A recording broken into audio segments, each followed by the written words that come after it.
নিশ্চয়ই বামেদের সঙ্গে আমাদের বিরোধ আছে। এই বামেদের সঙ্গে বহুত লড়াই করেছি, আমি নিজে লড়াই করেছি।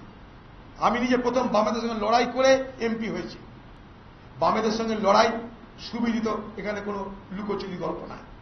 কিন্তু আজকে ভারতবর্ষের প্রয়োজনে আমাদের মনে হয়েছে যে দেশ আগে পার্টি পরে, সংবিধান বাঁচাও, গণতন্ত্র বাঁচাও, ধর্মনিরপেক্ষতা বাঁচাও। সেই জায়গাটাই বামেদের সঙ্গে আমাদের রাজনৈতিক ঐক্য আছে এবং সেটাও সম্পূর্ণভাবে আঞ্চলিক।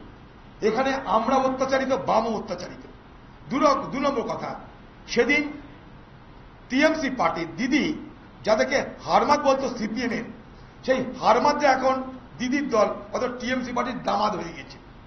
তো সেদিনের হারমাদ এখন দিদির দলের দামাদ। দিদি যদি দামাদদের নিয়ে চলতে পারে, তাহলে সিপিএমের সঙ্গে আমাদের ওই রাজনৈতিক ঐক্য, ওই আদর্শগত ঐক্য থাকা সত্ত্বে কেন আমরা চলতে পারবো না?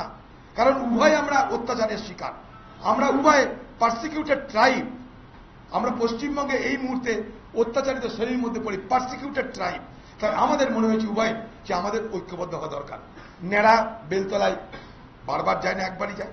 উভয়ের মনে হয়েছে আমাদের ঐক্যবদ্ধ হতে, সিচুয়েশন সময় আমাদেরকে বাধ্য করেছে, তাই আমরা ঐক্যবদ্ধ হয়েছি। বামেদের কংগ্রেসকে সমর্থন করতে অসুবিধা হয়নি, কারণ বামেরা কংগ্রেসের হাতে ভিকটিম ছিল না, কিন্তু কংগ্রেস বামের হাতে ভিকটিম ছিল, অত্যাচারিত ছিল। তাই তাদের মনে হয়েছিল আমরা তাদেরকে সমর্থন করব না। 2016 সালে বামেরা আমাদেরকে সমর্থন করেছিল, আমরা উল্টে তাদেরকে করতে পারিনি। আমাদের নির্দেশ সত্ত্বেও নিচের তলায় সেগুলো বাস্তবায়িত হয়নি, কারণ সে একটা মনস্তাত্ত্বিক বাধা, সাইকোলজিক্যাল ব্যারিয়ার।